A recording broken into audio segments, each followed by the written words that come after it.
दूसरे चरण में जो है वोटिंग परसेंटेज बढ़ाने के लिए बीएसटीवी आपसे अपील करता है। आज इसी मुद्दे पर चर्चा भी करेंगे। अधिक चर्चा के लिए हमारे साथ एक खास पैनल भी मौजूद है और सहयोगी ऋषि भी हमारे साथ मौजूद है। ऋषि, ओवर टू यू। बहुत बहुत शुक्रिया पूर्वी। तो सबसे पहले तो जो दर्शक हमारे साथ जुड़े हुए हैं उनका बहुत बहुत स्वागत है एक बार फिर से। लोकतंत्र का महापर्व है आज। 6 लोकसभा सीटें मध्य प्रदेश की जिन पर मतदान इस वक्त जारी है। सबसे पहले जो अपील हम बार बार आपसे कर रहे हैं वो ये कि आप अपने घर से बाहर निकलिए। अगर आप अपने लोकसभा क्षेत्र के अपने मतदान बूथ पर नहीं जाएंगे तो आप निश्चित तौर पर अपना जो अधिकार है, जो अपनी आवाज़ है, उसका ही इस्तेमाल नहीं करेंगे। तो अपनी आवाज़ का इस्तेमाल कीजिए, अपने अधिकार का इस्तेमाल कीजिए, अपने वोट का इस्तेमाल कीजिए, घर से बाहर निकलिए। और इस अपील के साथ ही जो हमारी चर्चा है उसकी भी हम शुरुआत करेंगे। हमारे साथ 2 विशेष मेहमान हैं। सबसे पहले उनका परिचय हम आपसे करा देते हैं। हमारे साथ फिलहाल दिनेश गुप्ता जी हैं, वरिष्ठ पत्रकार हैं। दिनेश जी, बहुत बहुत स्वागत आपका। और साथ ही मृणाल पंत जी हैं, कांग्रेस के मुख्य प्रवक्ता हैं। मृणाल जी, आपका भी बहुत बहुत स्वागत। और साथ ही नेहा बग्गा जी भी हमारे साथ जुड़ चुकी हैं। आप बीजेपी की प्रवक्ता हैं, विद्वान। आप तीनों लोगों का बहुत बहुत स्वागत है। चर्चा की शुरुआत हम सबसे पहले आज दिनेश जी के साथ करना चाहेंगे। दिनेश जी, कुछ फैक्ट्स हैं। जैसे कि हमने पहले चरण में देखा था कि जो 6 लोकसभा सीटें थीं उन पर 2019 में तकरीबन 75% मतदान हुआ था, जो कि 2024 में 67% तक आया। ये जो 6 लोकसभा सीटें हैं जिन पर आज दूसरे चरण में मतदान इस वक्त जारी है, उसका टोटल एक एवरेज जो है वो 67% के आसपास है। अगर ये बढ़ता है, अगर ये घटता है, तो ये किसके लिए फायदेमंद हो सकता है या किसके लिए इसके जो थोड़े जो नेगेटिव इफेक्ट्स हैं वो देखने को मिल सकते हैं? देखिए ऋषि, जो भी पोलिंग होता है जी, उसमें अप डाउन से हम ये अनुमान नहीं लगा सकते कि ये इसके फेवर में जा रहा है। जिस तरह के दावे किए जा रहे हैं उनको ध्यान में रखते हुए आप उस दौर को याद करिए जब वोटिंग परसेंटेज जो 60 भी बड़ी मुश्किल से पहुंचता था जी, 45, 50, 55 इस पर पोलिंग परसेंटेज रुक जाता था। और जो एक सामान्य धारणा ये है कि जब उस दौर की बात करूँ मैं, पुराना, अभी तो जब से ईवीएम आ गया आपका परसेंटेज तेज़ी से बढ़ रहा है, इलेक्शन कमीशन भी कोशिश करता है, पॉलिटिकल पार्टीज भी कोशिश करती है। तो उस दौर में जब पोलिंग परसेंटेज नहीं होता था और ये मानते थे कि जो है कोई ऐसी बदलाव की कोई लहर नहीं है जिसके कारण वोटर घर से निकला हो। जैसा हमने 75 में देखा, फिर 77 में देखा, ये अलग अलग समय जो चुनाव होते, 90 में मध्य प्रदेश में जब सरकार बदली थी या केंद्र में 1989 में जब सरकार बदली थी, तो वोटर एकदम बाहर आता है, मुद्दे होते हैं तो ये मानते हैं कि साहब ये जो बदलाव की लहर है इसलिए वोटर बाहर निकला।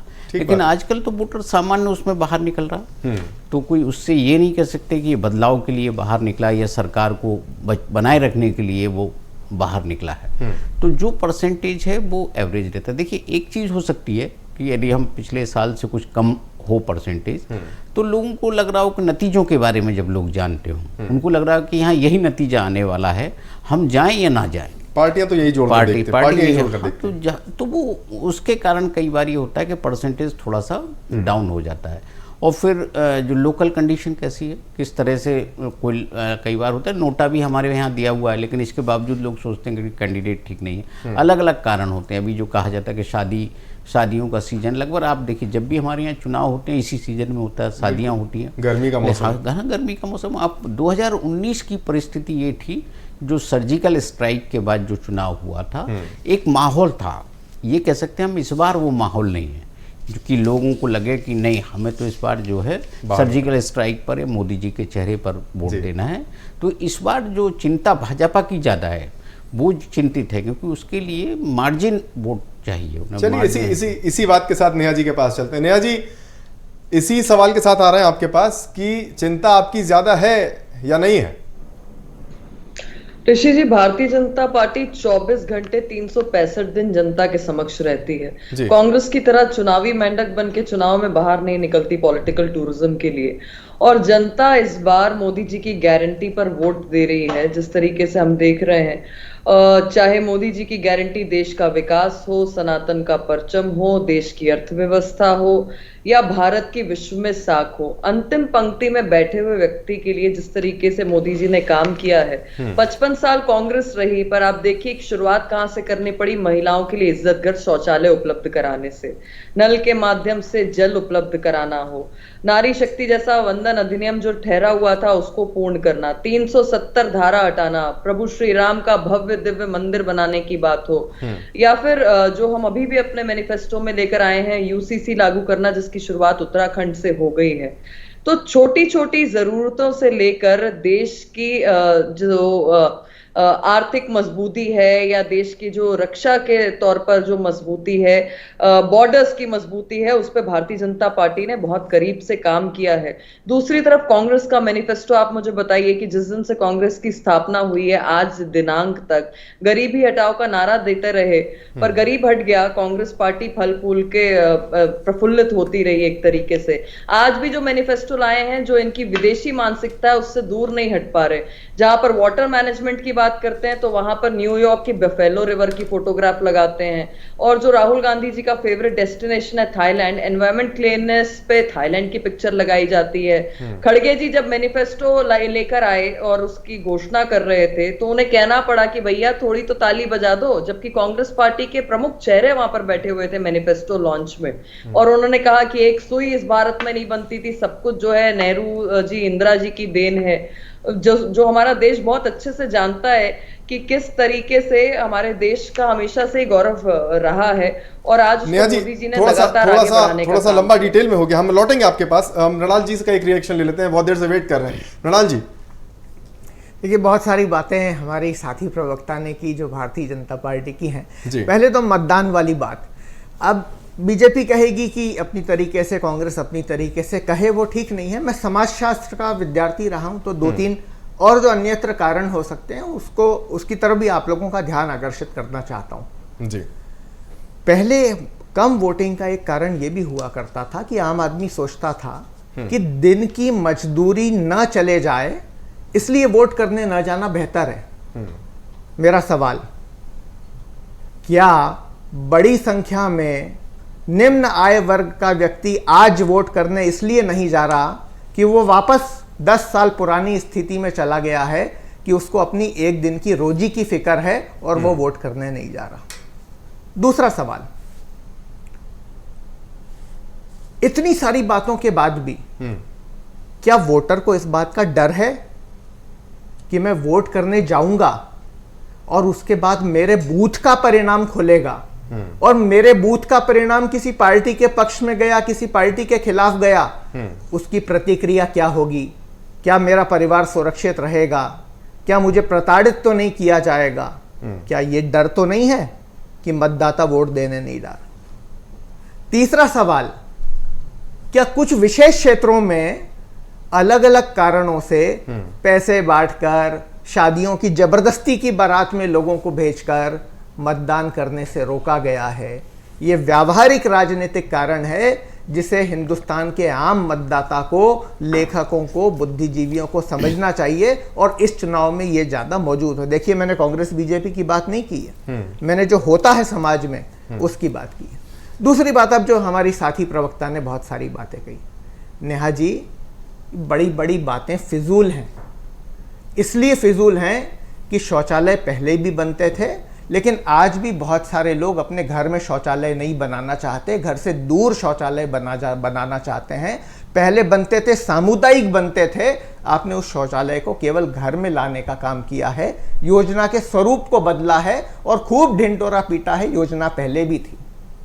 दो कारण और थे, पहले हर घर में पानी नहीं था, और घर में शौचालय इसलिए नहीं बनाया जाता था कि मल के विसर्जन की समस्या थी, जो आज भी कई जगह है, क्योंकि शौचालय बन गए हैं, उपयोग में इसीलिए नहीं आ रहे। दूरदृष्टि ये कहती है कि वो पहले वाली योजना ज़्यादा मुफीद थी।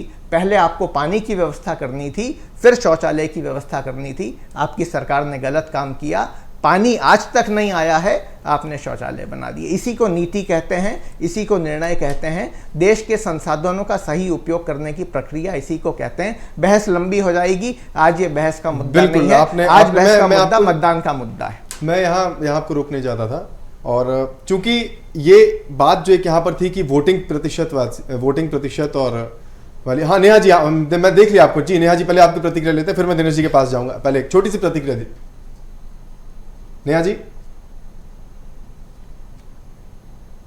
ने कहा कि शौचालय सामुदायिक हुआ करते थे, तो मैं पूछना चाहती हूँ कौन से सामुदायिक शौचालय में गांधी नेहरू परिवार जाते थे, राहुल गांधी, सोनिया गांधी, प्रियंका गांधी जी या इंदिरा जी या जवाहरलाल नेहरू जी?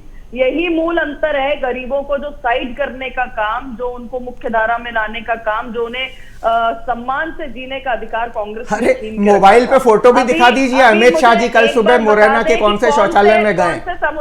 क्या बात कर रही हैं आप? जिम्मेदार प्रवक्ता हैं, टीवी चैनल पे बैठे। दूसरी महत्वपूर्ण विषयांतर, यहाँ थोड़ा सा विषयांतर हो गया। दिन की नहीं, विषयांतर नहीं है, कमाल कर रही है नेहा जी। गरीब कल्याण की बात। अब मोदी जी कहाँ जाते हैं वो पूछने लगूं क्या मैं? नहीं, मैं नहीं कर सकता। आप जीत गई, आप जीत गई नेहा जी, मैं मुकाबला नहीं कर सकता। अरे आप जीती भाई, हार मान ली, हार मान ली। इसमें तो जीत ही नहीं सकता मैं तो भाजपा से। नहीं, हार गया नेहा जी।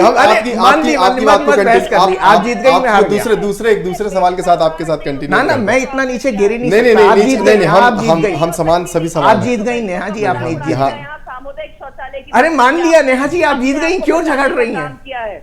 आपने जिस पैसे बांटने की बात की, तो कांग्रेस के कार्यकर्ताओं। नेहा जी, हम मुद्दे की तरफ थोड़ा, हम मुद्दों की तरफ ही रुख करते हैं नेहा जी। मुद्दा है और ये जी बिल्कुल मुद्दा है, और मुद्दे को हम आगे बनाकर रखेंगे। दिनेश जी के पास चलेंगे, दिनेश जी के पास चलेंगे। उन गरीबों का मजाक उड़ा रहे हैं। नेहा जी, डिबेट काफी लंबी है, काफी अभी हमें समय मिलेगा बात अपनी रखने के लिए। हम थोड़ा सा इसको आगे चलते हैं एक अगले उसके साथ। दिनेश जी, बतौर जर्नलिज्म का स्टूडेंट मुझे एक चीज सिखाई गई थी कि आपको जब कोई मैसेज मास तक पहुंचाना होता है तो एक जो कम्युनिकेटर होता है, जो मैसेंजर होता है, वो बेहतरीन होना चाहिए, वो अपनी बात बेहतर ढंग से रखने वाला होना चाहिए कि जो आपका मैसेज है वो मास तक, वो आपके जनता तक आराम से सीधे तरह से पहुंच जाए। जब हम दोनों ही पार्टियों की यहाँ तुलना करते हैं, बीजेपी को देखते हैं, कांग्रेस को देखते हैं, तो क्या अपने अपने मुद्दे हैं, पक्ष की अपनी बात है, विपक्ष की अपनी बात है, तो क्या दोनों ही पार्टियों के जो कम्युनिकेटर्स हैं, जो मैसेंजर्स हैं, या जिन्हें कहना चाहिए जो प्रोमिनेंट फेसेस हैं, नेता हैं, वो अपनी बात जनता तक कनेक्ट कराने में सफल रहे, या कुछ उनको ऐसा करना चाहिए था जो जरूरी था? नहीं, देखिए ये हमेशा इसी तरह से होता है जी। मैंने कहा ना कि जब कोई बहुत बड़ा ऐसा मामला होता है जिसमें वोटर को लग रहा है कि नहीं अब हमको फैसला करना है, तो एक बहुत बड़ी संख्या में लोग वोट करने निकलते हैं। और अब तो जो है वो स्थितियां अलग तरह की स्थितियां हैं, और ऐसा नहीं है कि जो है कोई नेता उसको लोगों को एड्रेस नहीं कर रहे हैं, लोगों को बता नहीं रहे कि क्या करना है उन्हें। वो निश्चित तौर पर वो तो कहीं नहीं, लेकिन क्या करें, वो कहीं ना कहीं से ये बात हो रही है कि आपको अलग तरीके से मोटिवेट कर रहे हैं। वो चाहे कास्ट के नाम पर हो, चाहे रिलीजन के नाम पर हो, कि सब आपका ये जो है जाति आपकी खतरे में है, धर्म आपका खतरे में है, आपका अस्तित्व खतरे में है। इस तरह की चीजें करके आप जिसे कह सकते हैं, मैंने तो बहुत ही उसमें कहा उकसाने की जो बात होती है, इस तरह की कोशिशें जब आप करते हैं तो इसके बाद भी रिएक्शन नहीं है, इसके बाद आप लगातार कोशिश तो कर रहे हैं, तो इसका मतलब जो वोटर का माइंड है वो कई बार ये होता उकताहट भी हो जाती है कि अब यही चीज़ें ज़्यादा चलती हैं, तो वो भी होता है। लेकिन अभी तो सेकंड फेज है। आप देखिए फर्स्ट फेज का तो रिजल्ट के बाद का हमको पता लगा था कितने % वोट डला है, लेकिन सेकंड फेज में स्ट्रेटजी बदली है पॉलिटिकल पार्टीज की। उन्होंने जब स्ट्रेटजी बदली है तो हमें फिर जब 6, साढ़े 6, 7 बजे जब फाइनल % आएगा तो उसका इम्पैक्ट क्या आया, क्या वो जो इलाके थे जहां वो चाहते थे कि पोलिंग % बढ़े वहां उसका कोई इम्पैक्ट आया, उनके वर्कर ने काम किया, उनके जो और सपोर्टर्स थे उनका क्या रिएक्शन था, वो उसके बाद होगा। क्योंकि ये तो अभी आप देखिए ना कि सेकंड, थर्ड, फोर्थ में जब जाएंगे, जब फाइनल पिक्चर आएगी तो पता लगेगा कि कितने % डाउन हुआ, क्या 19 जैसा मूड है कि नहीं वोटर का। ये जब अभी सेकंड फेज का रिजल्ट थोड़ा वो आ जाए, थोड़ा सा %, फिर उसके बाद। बिल्कुल आपने ठीक कहा कि इलेक्शन स्ट्रेटेजी जरूर दूसरे फेज में यहाँ थोड़ी चेंज हुई है।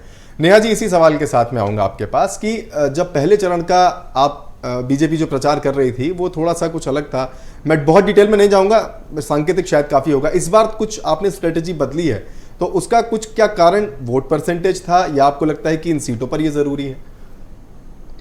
देखिए, भारतीय जनता पार्टी सदैव ही कार्य करती है और लोकतंत्र के इस महापर्व में सभी को आहुति देने के लिए अपील भी करती है।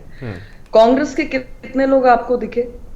ये सबसे मूल प्रश्न है। और हम विभिन्न विषयों पर बात कर सकते हैं, पर मुझे लगता है कि कांग्रेस के प्रवक्ता ने जो कहा उसको बिंदुवार पहले जवाब देने की आवश्यकता है, क्योंकि आज जो जिम्मेदार नागरिक हैं वो लोकतंत्र के इस महापर्व में अपनी आहुति दे रहे हैं, वोट करने जा रहे हैं। और जो नहीं गए हैं, मैं उनसे अपील करती हूँ कि राष्ट्र के निर्माण के लिए, प्रगति के लिए, विकास के लिए वो वोट देकर आए।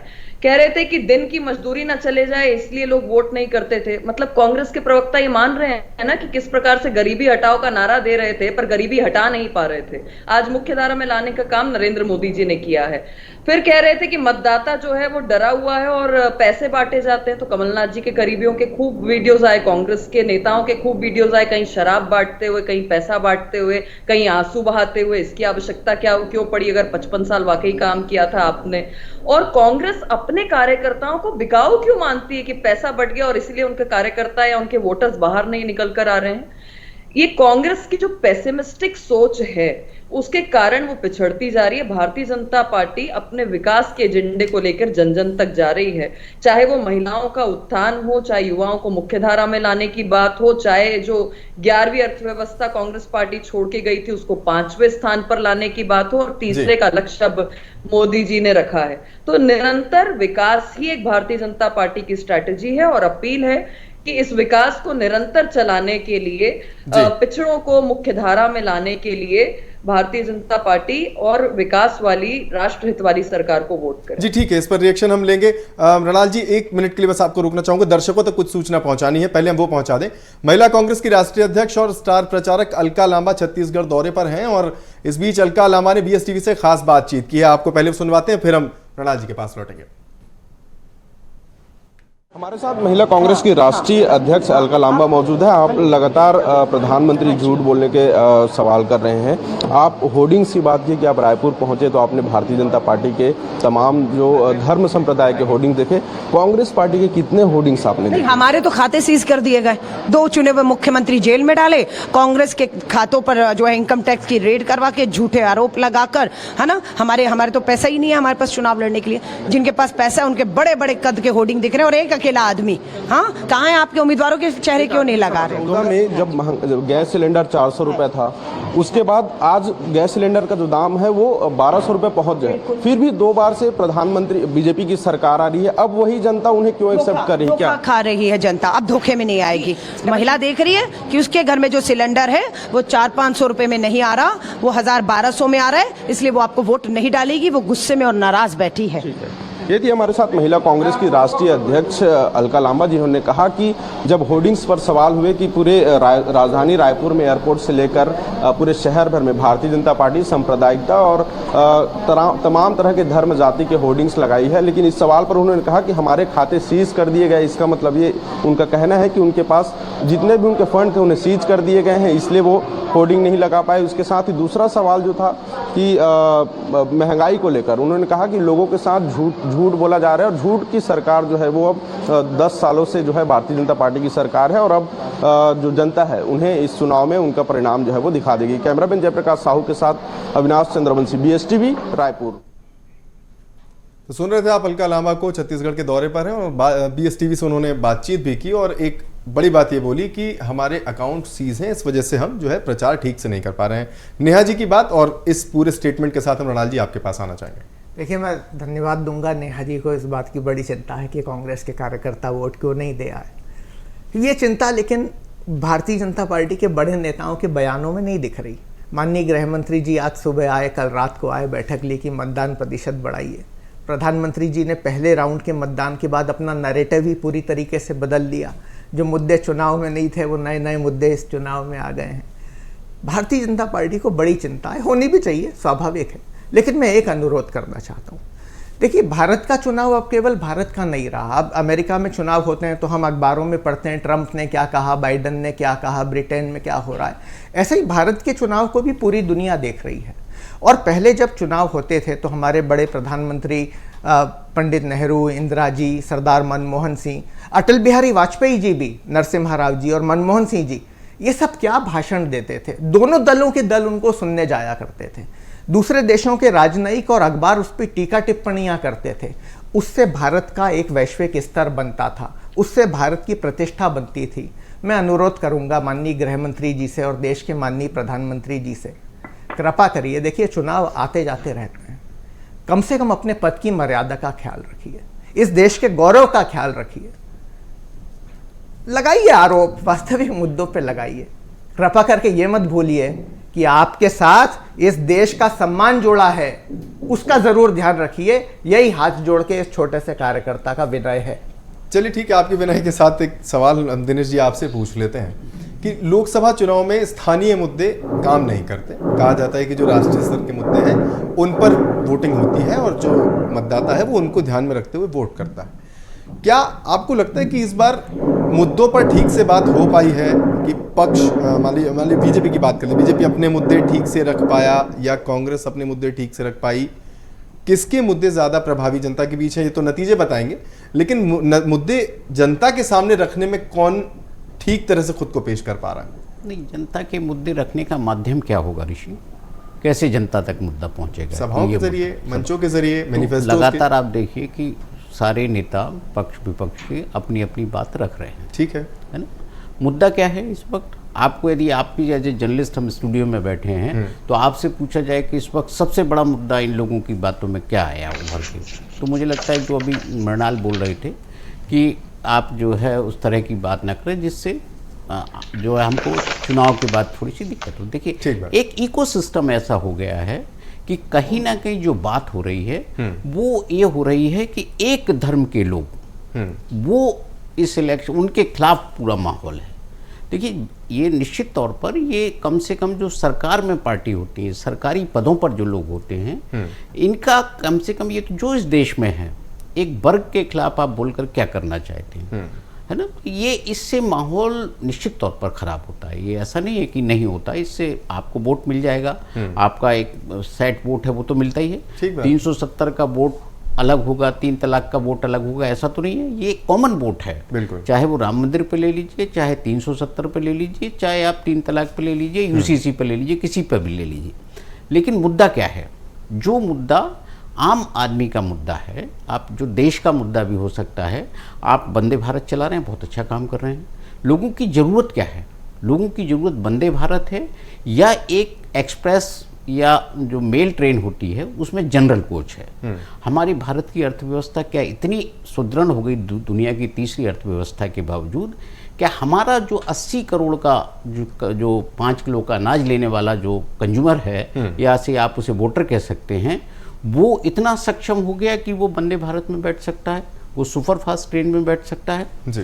क्या आप जिस उज्ज्वला गैस की बात होती है, ये सही है कि आप देखिए, आप गैस में आप दाम तेजी से बढ़े, एक जनरल एक जो है ना तेजी आती है, एक सामान्य हर आप देखिए ना कि 10 साल पहले का कोई भी सरकार का रेट निकालेंगे अलग होगा, आपका आज का रेट अलग होगा, लेकिन कितने % जंप किया और इसके कंपैरिजन में आपकी इनकम कितनी बढ़ी, लोगों के अप्रोच में है कि नहीं। आप देखिए शिक्षा का निजीकरण कैसे हुआ, स्वास्थ्य का निजीकरण कैसे हुआ, आप खुद अपनी देख लीजिए कि आप हेल्थ पर आप पहले से कितना ज़्यादा खर्च करते हैं, आपका पहले पैसा कितना लगता था, आज कितना लग रहा है। ये मुद्दे हैं जनता के, लेकिन आप इन मुद्दों पर इतनी जोर से आप चीख के कह रहे हैं कि धर्म खतरे में है, एक धर्म को सब कुछ दिया जा रहा है, तो उससे वो जो है ना, जो उसको आप आंदोलित करने की कोशिश कर रहे हैं, तो ये जो माहौल बन रहा है, ऐसा माहौल आप क्या 14 में देखा था आपने? 14 में क्या मुद्दा था? जिस भ्रष्टाचार के मुद्दे पर मोदी जी आए थे, आज वो भ्रष्टाचार खत्म हो गया। भ्रष्टाचार का मीनिंग क्या है? भ्रष्टाचार का मीनिंग क्या केवल कोल घोटाला है? भ्रष्टाचार का मीनिंग क्या 2G घोटाला है? ऐसे बहुत सारे आप देखिए, जीवन दैनिक जीवन में आप जाइए, आप लोकल बॉडीज में चले जाइए, लोकल इशू का बात कर रहे थे, वहाँ क्या आपको मुद्दा नहीं मिलेगा क्या? वहाँ है, भ्रष्टाचार है, आम जीवन में बहुत भ्रष्टाचार है, उस पर क्या बात हो रही? आज आप चाहे CBC हो या लोकपाल हो या लोकायुक्त हो, ये क्या कर रहे हैं आज की तारीख में?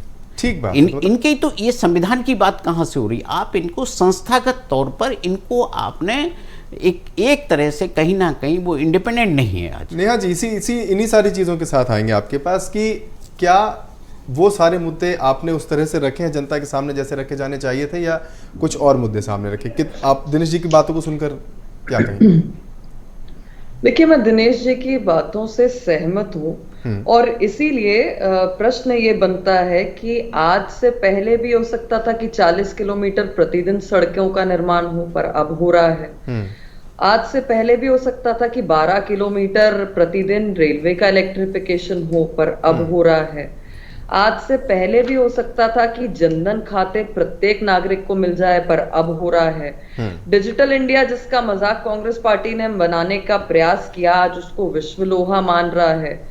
लगातार जिस तरीके से तुष्टीकरण की बात जो दिनेश जी कर रहे हैं, ये बिल्कुल नहीं होनी चाहिए। इसलिए जब उज्ज्वला का सिलेंडर नगमा को मिलता है तो वो नेहा को भी मिलता है। अगर आयुष्मान भारत का कार्ड रेशमा को मिलता है तो वो सरिता को भी मिलता है, कोई भेदभाव नहीं है। पर कांग्रेस पार्टी आइन चुनाव से पहले आपको याद होगा कि कमरे में बैठे थे कमलनाथ जी, 90% मुसलमानों ने वोट नहीं दिया तो कांग्रेस पार्टी खतरे में आ जाएगी। आपने देखा होगा कि आज से पहले हमारी देश की परंपरा क्या थी। माननीय श्रीमान श्री पूर्व मुख्यमंत्री मध्य प्रदेश के Digvijay Singh Hindu terrorism, saffron terrorism, Hindu आतंकवाद। प्रभु श्री राम का मंदिर बनता है तो सोनिया गांधी जी हलफनामा लगा के प्रश्न उठाती हैं। सलमान खुर्शीद अपनी पुस्तक लेकर आते हैं तो लिखते हैं हिंदू बोको हरम है, ISIS है। माननीय प्रधानमंत्री मनमोहन सिंह जी होते हैं तो संसाधनों पर अधिकार जो है वो माइनॉरिटीज का, अल्पसंख्यकों का, मुसलमानों का बता देते हैं। तो तुष्टीकरण का काम आज तक किसने किया, ये हमारे सामने है। कर्नाटक में सरकार बनी तो मंदिरों पर कर लगाकर वो पैसा वसूली का काम कांग्रेस की सरकार आज के समय कर रही है, और सरकार बनने के 3 दिन के अंदर ये निर्णय लिया गया।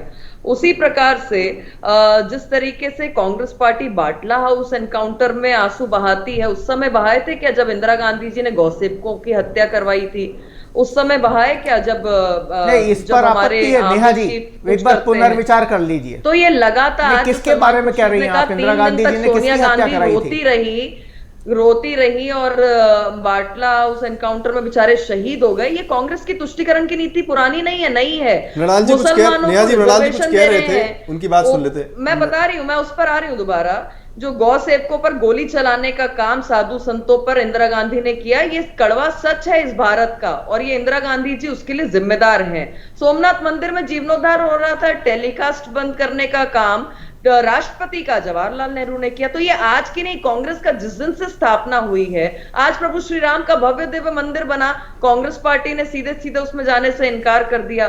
तो हमेशा हिंदुओं को टारगेट रख के अपनी तुष्टीकरण की नीति को अपनाना। हाल ही में हुआ है ना कर्नाटक में सरकार बनने के बाद जो इन्होंने मुस्लिम रिजर्वेशन लागू किया और ओबीसी का रिजर्वेशन समाप्त कर दिया, उनका अधिकार मार दिया। तो जो कांग्रेस पार्टी एक नहीं अनेकों अवसर पर देश में नहीं प्रदेशों में भी तुष्टीकरण कर रही हो, वो एक तरफा जब बात करती है और केवल हिंदुओं को टारगेट करती है, तो ये सवाल तुष्टीकरण का उन पे बनता है। ठीक है, सवाल जी मृणाल जी आप कुछ कह रहे थे। अब इस बात का मुझे दुख भी है, शोक भी है, आरोप नहीं लगाऊंगा, मैं अपना दुख ही व्यक्त करूंगा कि इस देश की एकता और अखंडता के लिए जिसने अपनी जान न्यौछावर कर दी, उस प्रधानमंत्री को आप हत्यारिन कह रही हैं। थोड़ा तो सम्मान रख लीजिए, कम से कम कांग्रेस पार्टी का नेता नहीं, देश की पूर्व प्रधानमंत्री समझ के ही आप उनका मान रख लेते हैं। और जहां तक तुष्टीकरण और बाकी धार्मिक चीजों की बात है, जिस व्यक्ति ने केंद्र सरकार में सचिव रहते हुए यह हलफनामा दायर करके नीचे साइन किया कि राम एक काल्पनिक व्यक्ति है, उसे भारतीय जनता पार्टी ने 2-2 बार अपने टिकट पर सांसद क्यों बनाया? क्यों नहीं माना जाए कि भारतीय जनता पार्टी का ही वो हलफनामा था और भारतीय जनता पार्टी ने ही षड्यंत्र पूर्वक यह हलफनामा केंद्र। मृणाल जी आपको रोकना चाहूंगी, यहाँ बड़ी खबर मिल रही है जहां मध्य प्रदेश में 6 सीटों पर मतदान सुबह 7 बजे से जारी है, और बता दें छत्तीसगढ़ की 3 सीटों पर भी वोटिंग हो रही है, जहां मध्य प्रदेश में 1 बजे तक के रुझान सामने आए हैं। बता दें 38.96% तक मतदान जो है मध्य प्रदेश में हो चुका है। अगर खजुराहो की बात करें तो आपको बता दें 37.89% मतदान खजुराहो में हुआ है। 1 बजे तक के ये आंकड़े सामने आए हैं। टीकमगढ़ की बात करें तो 40.21% मतदान टीकमगढ़ में हुआ है। दमोह की बात करें तो 37.57% तक वोटिंग दमोह में की जा चुकी है। और अगर रीवा की बात करें तो 31.85% सतना रीवा में मतदान हुआ है। सतना की बात करें तो 40.83% तक मतदान सतना में हो चुका है। होशंगाबाद की बात करें तो सबसे ज्यादा मतदान यहां 45.71% तक वोटिंग होशंगाबाद में हो चुकी है। और वहीं अगर बात छत्तीसगढ़ की कर लें तो 53.09% तक मतदान छत्तीसगढ़ में भी हो चुका है। 3 सीटों पर छत्तीसगढ़ में वोटिंग जारी है। कांकेर की बात करें तो 60.15% मतदान कांकेर में हुआ है। महासमुंद में अगर बात करें तो 52.06% वोटिंग महासमुंद में हो चुकी है। और राजनांदगांव हाई प्रोफाइल सीट की बात करें तो 47.82% मतदान राजनांदगांव में हुआ है। 1 बजे तक के आंकड़े आपको बता रहे हैं जहां वोटिंग परसेंटेज सामने आए हैं। और इसी बीच नरसिंहपुर से खबर, जहां स्कूल शिक्षा मंत्री राव उदय प्रताप सिंह ने वोटिंग की है, अपने मत का उपयोग किया है, अपने मत का अधिकार किया है। गृहग्राम लोरली में परिवार के साथ पहुंचे हैं, मतदान किया है। साथ ही उन्होंने कहा है कि भारतवासी प्रधानमंत्री को अपना आशीर्वाद देने निकले हैं। उन्होंने एक बार फिर वोट अपील भी की है। साथ ही भारतीय जनता पार्टी की जीत का दावा करते हुए भी नजर आए हैं। तो देखिए यहाँ पे सुबह 7 बजे से ही मध्य प्रदेश की 6 सीटों पर वोटिंग हो रही है। नरसिंहपुर में से ये खबर, जहां स्कूल शिक्षा मंत्री राव उदय प्रताप सिंह ने अपने मत का उपयोग किया है, अपने मत का अधिकार किया है। ये स्वाभाविक रूप से आज़ादी के 75 साल के बाद इस अमृत काल में प्रधानमंत्री मोदी जी के नेतृत्व में एक यशस्वी भारत, जो प्रगतिशील भारत, समृद्ध भारत, प्रगति के पथ पर आगे बढ़ा है, मुझे लगता है कि देशवासी पूरे उत्साह के साथ माननीय प्रधानमंत्री जी को आशीर्वाद देने निकले हैं। और हर मतदाता के मन में यही भाव है, एक बार फिर मोदी जी इस देश का नेतृत्व करें और जो हमारी कल्पना है एक समृद्ध और श्रेष्ठ भारत की, वो कल्पना साकार हो सके। तो देखिए, लोकतंत्र का महापर्व और अलग अलग तस्वीरें अलग अलग क्षेत्र से सामने आ रही हैं। इसी कड़ी में कांकेर लोकसभा से भी भाजपा प्रत्याशी भोजराज नाग ने कहा कि भारत को विकसित राष्ट्र बनाने के लिए मतदान किया है। उन्होंने कहा कि कोई चुनौती नहीं है, जनता का आशीर्वाद उन्हें जरूर मिलेगा। मैंने मतदान किया है, भारत को विश्व गुरु बनाना है, भारत को विकसित राष्ट्र बनाना है, नरेंद्र मोदी जी को तीसरा बार प्रधानमंत्री। जीत को लेकर कितने आश्वस्त? पूरी तरीका से आश्वस्त है। नरेंद्र मोदी जी का दुनिया में लहर चल रहा है, सुनामी चल रहा है। कौन से मुद्दे हावी रहे लोकसभा में? कोई मुद्दा नहीं है। नरेंद्र मोदी जी की जो जन कल्याणकारी मुद्दा है, 3100 रुपया में किसानों की धान खरीदने की मुद्दा हो, महतारी वंदन के नाम से 1,000 रुपया हर माता बहनों को देने की बात हो, गरीब व्यक्ति को प्रधानमंत्री आवास के माध्यम से कच्चा मकान को पक्का मकान बनाने की बात हो, हर घर में नल जल योजना के माध्यम से शुद्ध पीने की पानी पहुंचाने की बात हो, फ्री में राशन देने की बात हो, चाहे आयुष्मान कार्ड के माध्यम से 5 लाख रुपए तक के गरीब का फ्री में इलाज कराने की बात। ये तमाम मुद्दा है और इन मुद्दे को लेकर के हम लोगों के बीच में गए और ये मुद्दा गाँव के लोगों को, गरीब लोगों को बहुत बढ़िया जो योजना है उन तक पहुँच रही है। तो स्टूडियो से लेकर बाहर तक मुद्दों की बात हो रही है। आप देख रहे होंगे लोकतंत्र के अलग अलग रंग हैं, अलग अलग बातें आज हम आप तक पहुंचा रहे हैं। बहरहाल चर्चा को थोड़ा सा कुछ और रूप देते हैं। हम थोड़ा सीटों की बात कर लेते हैं। बहुत देर से मुद्दों की बात कर रहे हैं, थोड़ा हम पीछे भी चले गए थे। दिनेश जी, आपसे हम पहले शुरू कर लेते हैं। 3 बुंदेलखंड की सीटें हैं, 2 विंध्य की सीटें हैं, 1 होशंगाबाद है। कितना यहाँ का अलग अलग ताना बाना है वोटिंग का, किस तरह का वोटिंग ट्रेंड हम यहाँ देख पाते हैं, और प्लस यहाँ पर हालांकि हम ये नहीं कहना चाहेंगे कि किसके फेवर में ज़्यादा किसके नेगेटिव में ज़्यादा, लेकिन कौन थोड़ा सा मजबूत और अपना प्रचार यहाँ पर कर पाया 6 सीटों पर? आप देखिए, जो है रीवा वगैरह में तो आप सामान्यतः जो पोलिंग होता है जी, हर बार कम रहता है। अपने सीधी में भी हमने देखा था कम हुआ, रीवा में भी उसी तरह का रहता है। तो जो 6 सीट हैं इसमें आप एवरेज कह सकते हैं कि एवरेज वोटिंग होती है और एवरेज वोटिंग के आधार पर नतीजे होते हैं। 67% हुई थी पिछली बार। वो लगभग एवरेज वोटिंग ही आप इसे मानिए कि इतना रहता है। इतने इससे ज़्यादा आप अपेक्षा करेंगे तो वो फिर ये होता है कि एक्स्ट्रा कुछ एफर्ट किया गया है। तो आप देखिए, जो पूरा जो सीटें हैं अलग अलग मिजाज की सीटें, अलग अलग क्षेत्र है, अलग अलग इक्वेशन वहाँ काम करते हैं। रीवा और सतना में ही आपको फ़र्क दिख जाएगा कि रीवा में आप दोनों पार्टी के कैंडिडेट ब्राह्मण हैं और सतना में दोनों पार्टी के कैंडिडेट ओबीसी हैं। तो हाँ, अगल बगल है, देखिए बिल्कुल चेंज हो जाता है। आप खजुराहो आएंगे तो खजुराहो में आपको दिखाई देगा कि कांग्रेस और सपा का कोई कैंडिडेट ही नहीं है।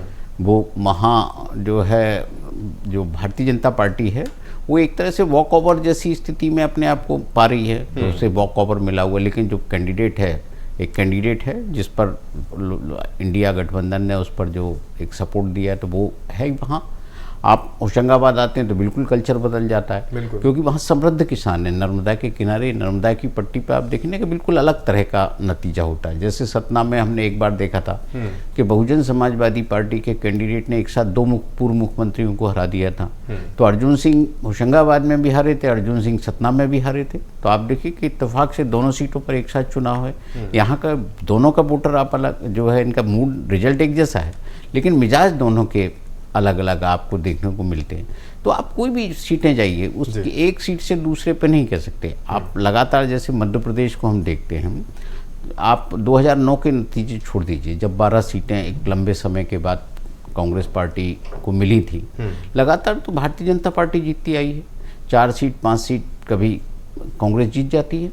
तो उसके लिए तो हमेशा ये लोकसभा का जो चुनाव है, वो तो ये जो मिल गया ठीक है, उसी को मुकद्दर वो समझ लेती है। अब वो एक पर आ गई है, अब वो वहाँ कहीं ना कहीं ये लीडरशिप की बात होती है। जो लीडरशिप है मध्य प्रदेश में, जो कांग्रेस पार्टी के भीतर, वो कहीं ना कहीं वीक हुई है।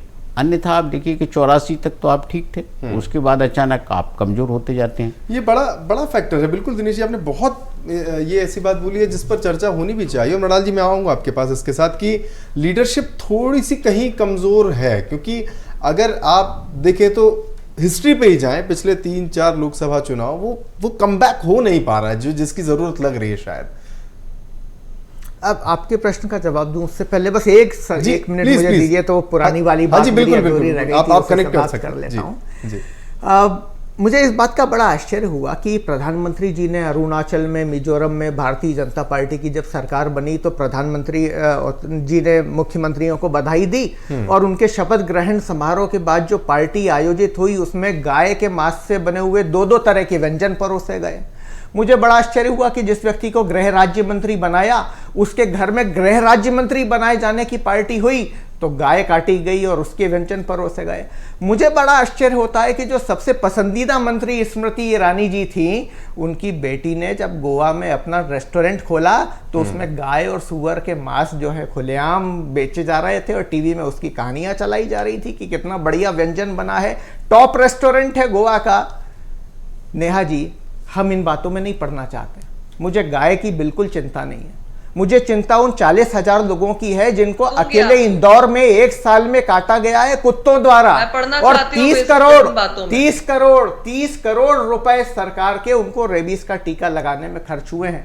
मुझे आदमी की ज्यादा चिंता है, इंसानियत की ज्यादा चिंता है। यह कांग्रेस और भारतीय जनता पार्टी का पक्ष है। दूसरी बातों का जवाब इसलिए नहीं दूंगा क्योंकि आपका कोई भाषण भ्रष्टाचार तो अब सदाचार हो ही गया है 10 साल पहले का। अल्पसंख्यक, पाकिस्तान और तुष्टीकरण, इन 3 शब्दों के बिना खर्च नहीं होता। आपने बिल्कुल ठीक कहा, जो 6 सीटें हैं मध्य प्रदेश की, सबका मिजाज अलग अलग है, अलग अलग तरह की तासीर है। एक अंतिम बात, जितने 6 की 6 सीटों पे भारतीय जनता पार्टी के उम्मीदवार हैं, एक भी अपने नाम और काम के आधार पर वोट नहीं मांग पा रहा, प्रधानमंत्री जी के नाम पर वोट मांग रहे हैं। मतदाताओं से अनुरोध करना चाहता हूं कि जो प्रत्याशी खुद अपने नाम पे, काम के आधार पे वोट नहीं मांग पा रहा, क्या कोई बुद्धिजीवी मतदाता उसे वोट देगा? वो मान चुके हैं कि वो जनता का प्रतिनिधित्व करने में अक्षम है।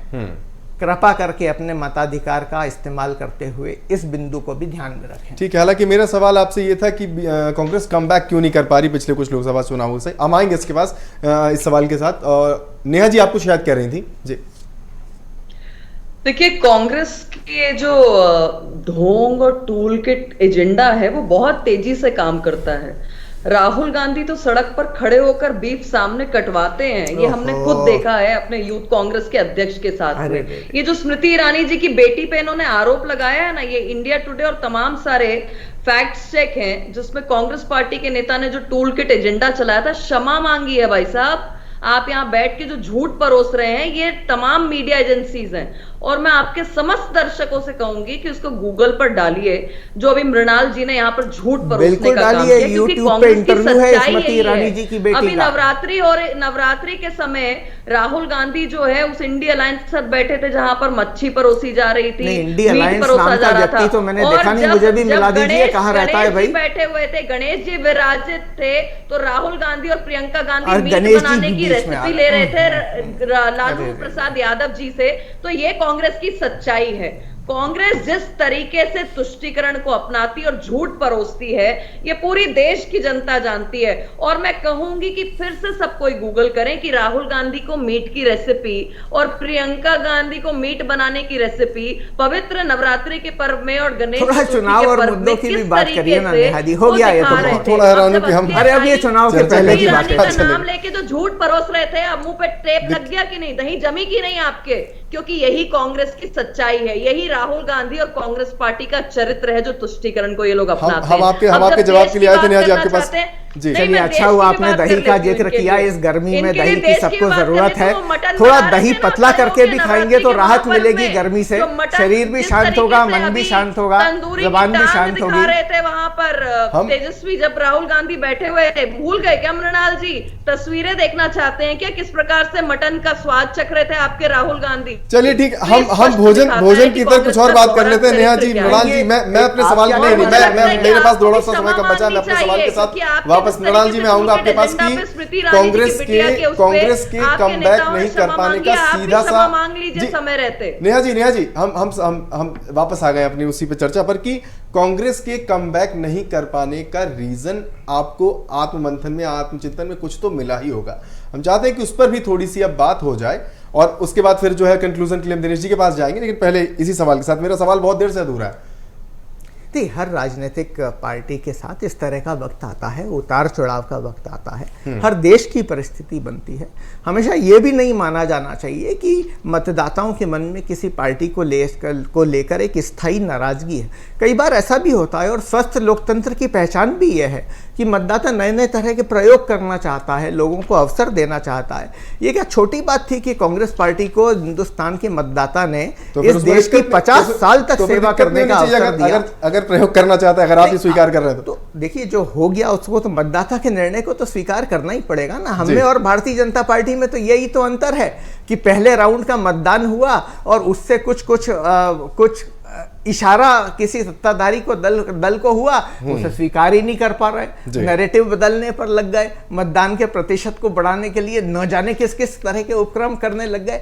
यही तो लोकतंत्र का दोनों पार्टियों को लेकर अंतर है। हमें विश्वास है इस बार फिर परिवर्तन की बयार है। मध्य प्रदेश में भी कांग्रेस पार्टी की सीटें बहुत ज्यादा बढ़ेंगी, देश में भी ज्यादा बढ़ेंगी और बदलाव देखने को मिलेगा। इन 6 में कितनी? हम उम्मीद करते हैं 3 सीटें कांग्रेस कम से कम 3। नेहा जी, आप क्या एक आंकड़ा आपका भी ले लेते हैं कि कितना इन 6 में से कितनी सीटें? भारतीय जनता पार्टी मिशन 29 पर चल रही है ऋषि जी, और 29 की 29 सीटें भाजपा लेकर आएगी जी। और जो बयार है वाकई में देश में परिवर्तन की आ चुकी है, क्योंकि जो 7 दशकों में नहीं हुआ वो पिछले 9 सालों में हुआ है।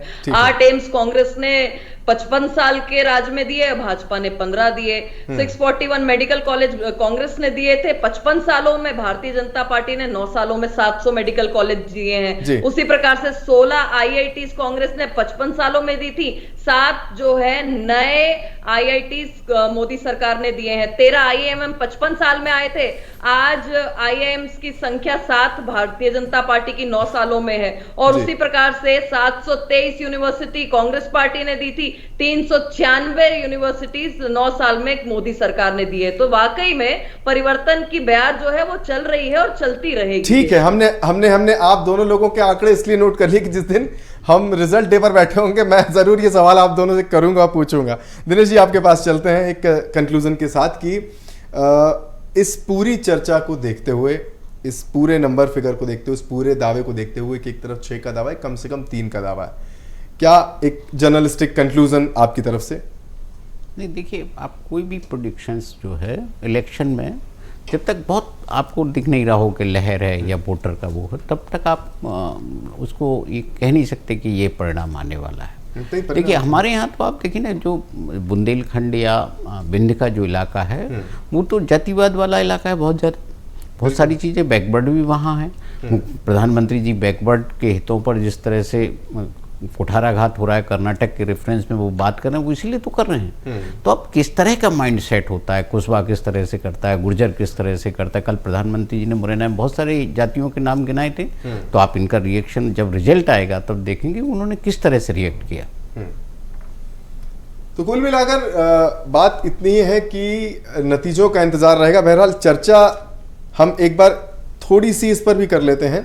जहां से हमने शुरू किया था, दिनेश जी आप ही से हम इस बात को कर लेते हैं कि वोटिंग प्रतिशत कितना असर डालता है। जहां से हमने शुरू किया था कि वोटिंग प्रतिशत कम होने का या बढ़ने का कारण क्या ये सिर्फ इतने पर ही है कि वोटर को निकालने में बाहर पार्टियां सफल नहीं हो पाई, या वोटर खुद वोट नहीं करना चाहता, या वोटर खुद अंदर रहना चाहता है, या वोटर अगर बहुत ज्यादा बाहर आ गया या बहुत बढ़ चढ़कर मतदान में हिस्सा लेता है? तो इन सब के छोटे छोटे जो 2-3 मायने हैं, बस उन पर हम और फिर उसके बाद इसको कंक्लूड करेंगे। आप कंप्लीट पिक्चर को आप देखेंगे, जैसे आप मध्य प्रदेश में जो रिजल्ट रहता है तो नेचुरली जो भाजपा के पक्ष में लोकसभा के रिजल्ट आते हैं तो परसेंटेज भी उनका बढ़ा हुआ होता है। 58% के करीब वो जब वो वोट लेते हैं लोकसभा में, लेकिन विधानसभा में 48% हो जाता है। ये कैसे हो जाता है? बिल्कुल बिल्कुल है ना। 2019 में जब 58% वोट के साथ भाजपा 28 सीट लेती है, लेकिन जब लोक विधानसभा में जाती है 23 में तो 48% रहती है और उसकी सीट जरूर बढ़ जाती है।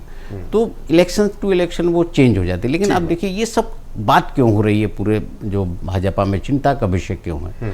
वो पिछले लोकसभा चुनाव में उसे 33% वोट मिला था पूरे देश में, और 33% वोट वाली पार्टी जब सरकार में होती है तो कहीं ना कहीं ये बहुत सारी बीच में ये चर्चाएं आई कि उसको तो पूरे देश का समर्थन प्राप्त नहीं है, पूरे जो मेजॉरिटी वोटर है वो उनके खिलाफ है, मेजॉरिटी वोट भाजपा के खिलाफ है। तो भाजपा कहीं ना कहीं ये चाहती है कि उसका वोट इतना हो कि वो लोगों को कह सके कि वो मेजॉरिटी वोटर की सरकार है। पिछली बार उनका रेपुटेशन, इसीलिए वो अपने वोटिंग परसेंटेज को बढ़ाने की कोशिश करे। वो मध्य प्रदेश हो, राजस्थान है, उत्तर प्रदेश है, गुजरात है, ये जो ऐसे राज्य हैं, यदि यहाँ आप मार्जिन आपका बढ़ता है जीत का, जहाँ जो सीट आप 2 लाख से जीत रहे थे वो यदि 5 लाख से जीतते हैं तो आपके परसेंटेज पे, ओवरऑल परसेंटेज पर वो रिफ्लेक्ट करेगी। तो वो भले ही आपको साउथ में कम वोट मिले और नॉर्थ में आपको ज़्यादा मिलता है, लेकिन परसेंटेज तो आपका इंक्रीज दिखेगा। तो एक मैसेज तो जाता है, एक लाउड मैसेज के लिए भाजपा काम कर रही है। चलिए ठीक है, तो ये तमाम जो टेक्निकल चीज़ें हैं वो हमने आपको यहाँ डिबेट के बिल्कुल आखिर में आकर समझाने की कोशिश की, दिनेश जी ने आपको बताई। चुनावी नतीजे ही बताएंगे कि किसकी कोशिशें कितने रंग लाती हैं, कितना असरदार होती हैं। बहरहाल इस चर्चा को हम यहीं पर समाप्त करेंगे। दिनेश जी, मृणाल जी, नेहा जी, आप तीनों का बहुत बहुत शुक्रिया। बहुत अच्छे से आपने इस चर्चा में हिस्सा लिया और बहुत सारी अच्छी बातें, बहुत जनता के लिए जानना ज़रूरी है, जनता से जुड़ी हुई हैं, उनको आपने हमारे बीच रखा।